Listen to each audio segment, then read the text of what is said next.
The thing about knots is they don't really have a lot of range. 2, 1.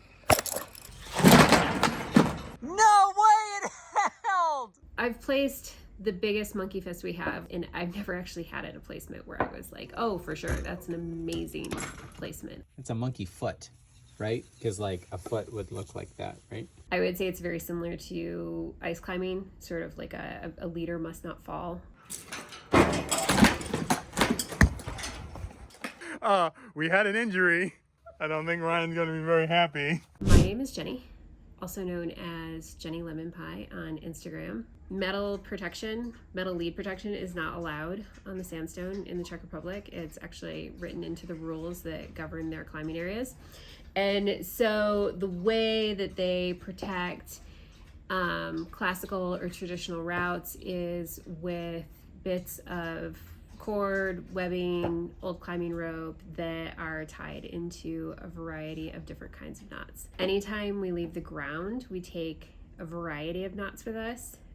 They could be simple overhands, double overhands, figure eights, and sort of the knot that gets like the most attention or like the most reaction out of people when they see it is the monkey fist. I actually don't place them very often because the thing about knots is they don't really have a lot of range. It's kind of like if you were to climb routes with only nuts or like only with nuts and hexes.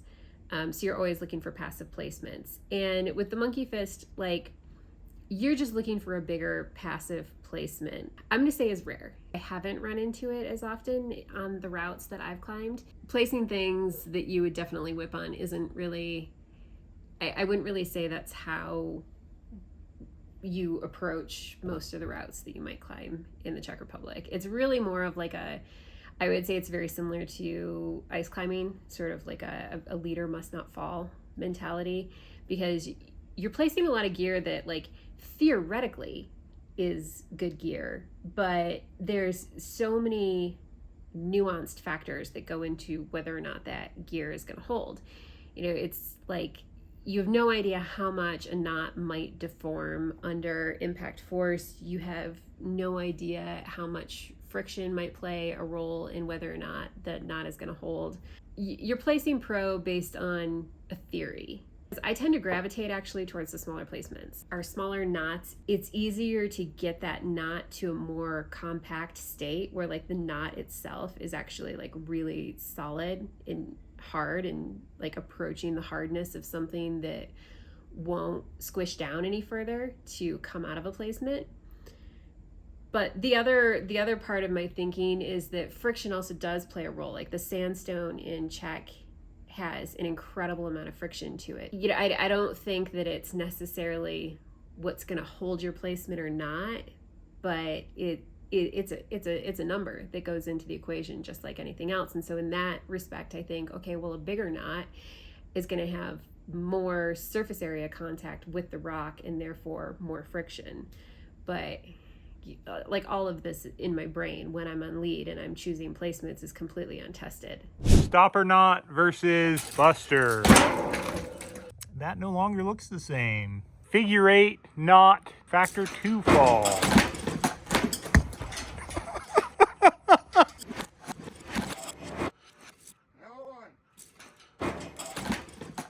Oh, it wasn't a full amputation, just a partial amputation.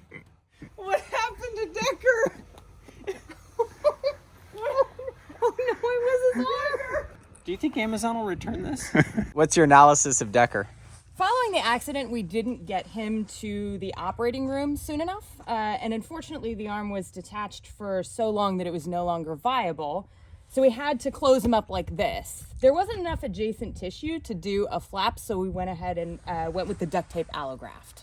So 4.46 is the MBS of Decker's arm. Okay, so right now our two weights is 0.8 kilonewtons, and we're gonna lift this up and then we're gonna rip out our passive pro.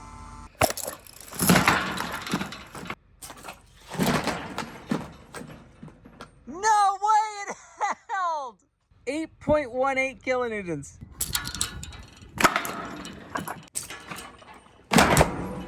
Oh my God! Like that's outside of the knot. extra. It just got all screwed. Yeah. What'd you think of it? That's pretty impressive. I thought it would fail way below that. Guess the kilonewtons, Gus. 1.91. Oh, the knot changed shape. 3, 2, 1.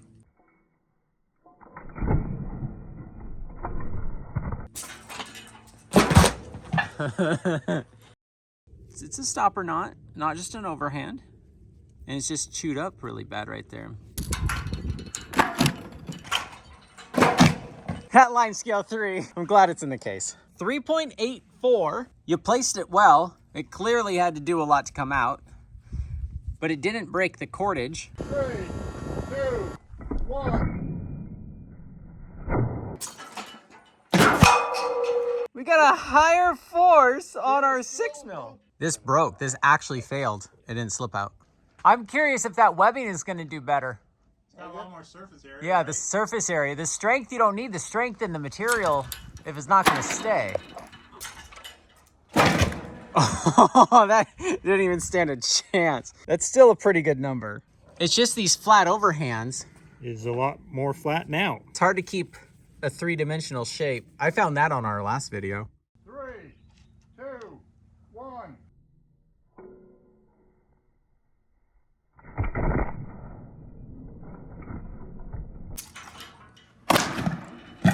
Oh, God. And it bounces. That's my favorite part. Where is it? It's still in there. It actually broke the webbing. I'd whip. Would you whip, Larry? Sure. Sure? Whatever whip means. I haven't seen anyone whip on a knot personally either. I've seen people take whips in Czech. Usually it's at the ring. A lot of routes, scary as they might be, were protected at the true technical crux or the most insecure part of the route. And also too, those are the routes that get climbed.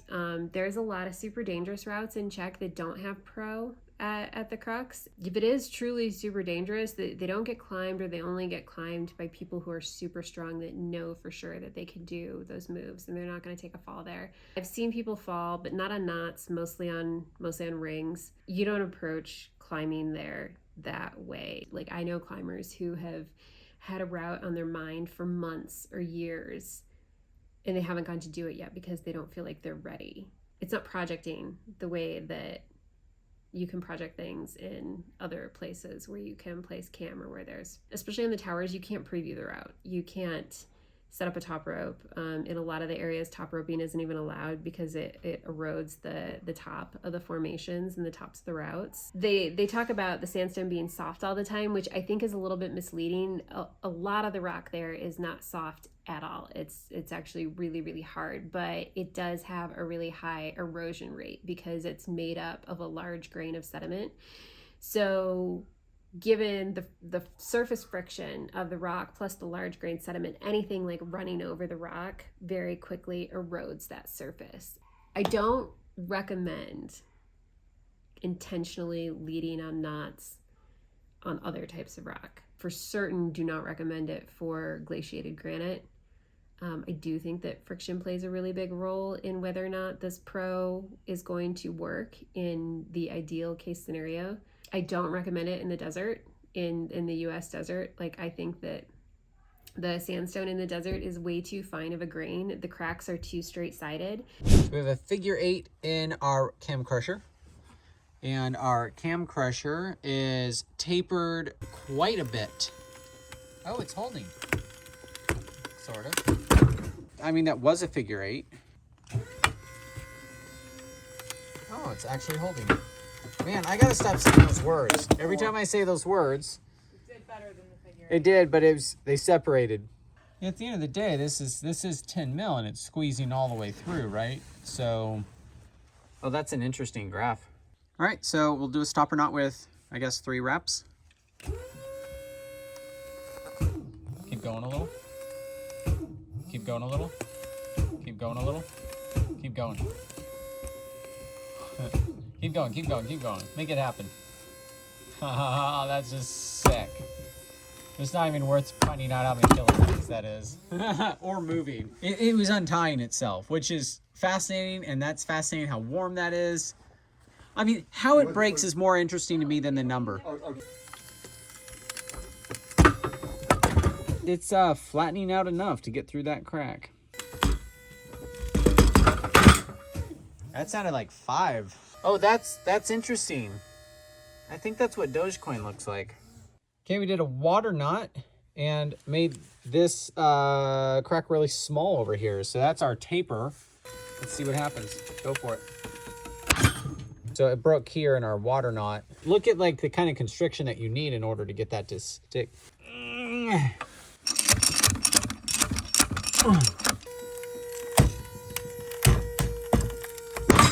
Just shredding the shit out of it. And this is just the same knot Steve keeps insisting on using. That's the first one. That was the figure 8. This is now rock hard. Broke where? Here? Oh no, it came out. It did pull through. No! Out of this little crack? There's a couple different ways to tie a monkey fist. Essentially, you want to create this like round structure that the knot can go around. And so you can use like a chunk of wood or a piece of rock and then build your monkey fist around it. So there's like a hard core in the monkey fist, which is going to give it a lot of volume and also a lot of sturdiness. Number 2 is you tie a knot out of some sort of cord or rope, or you make a small monkey fist and then you build a larger monkey fist around the knot or the smaller monkey fist that you put inside. Our golf ball sized monkey fist is constructed this way. And it actually has like a really perfect shape to it and it feels really super solid. And then the third way, which our largest monkey fist is made, is essentially with nothing inside it. It's just a tied monkey fist, and you can totally flatten it out, and it just becomes kind of this like big, squishy, flattish ball. The first way of doing it with the rock inside is technically not legal in Czech or Saxony. The rules state that the protection piece, whatever's used for protection, needs to be made out of textile only. So putting a rock inside of a textile breaks the textile only rule, and yeah, technically not street legal. 3, 2, 1. It's still up there. Imagine that. Okay, you're gonna have to send me up the other monkey fist. Oh, I was going to show you how to tie these things, but I'm not proud of what I'm able to do. 3, 2, 1. Bobby, guess the force. 1.4. The weight of the item, 0.68. Essentially, like nothing. Without anything inside of that, it held nothing. 6mm static rope. Oh, that came out real easy. I thought that was a better placement. Apparently it needs a much more tight constriction. I reset that monkey. This used to be in there. So if you do get it in there, oh, look how much lower it is than when I first put it in. I swear this is a monkey fist, you guys. It just does not stay round. 8mm monkey fist.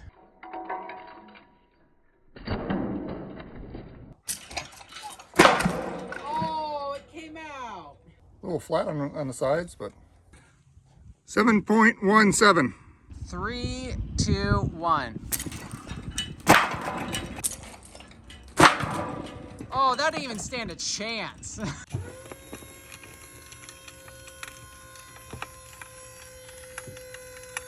Sliding, it's sliding, it's sliding.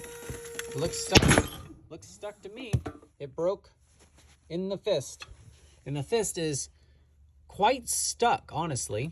Man, I could really see that being a problem if you did take a whip, that they're not gonna come out. Yeah. I'd whip, I just wouldn't want to clean it.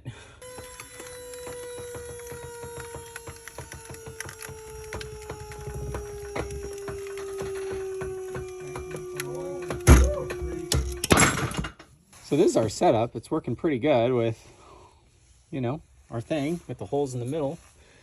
And that's stuck. If you took a 25 kilonewton whipper, you might not get it out.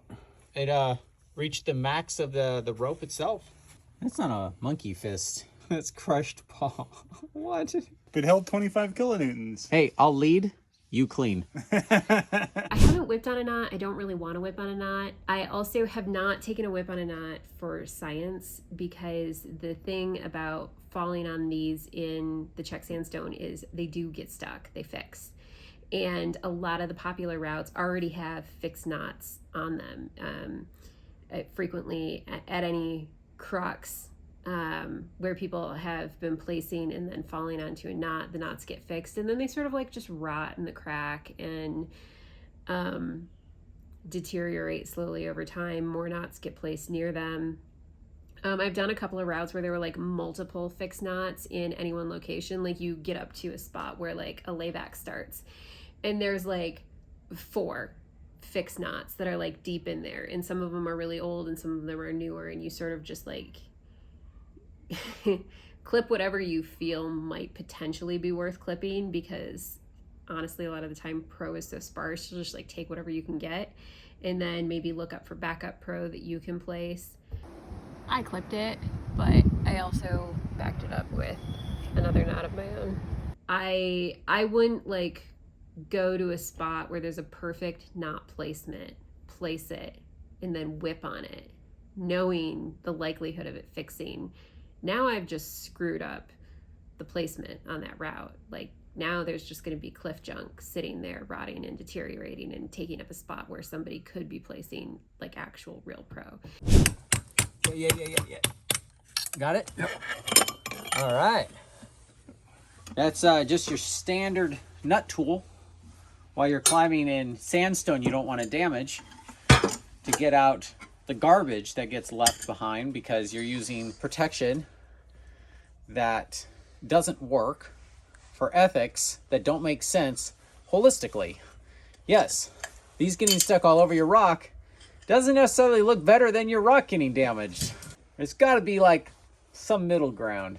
But hey, tradition. Stone, anybody? And so we will pull this.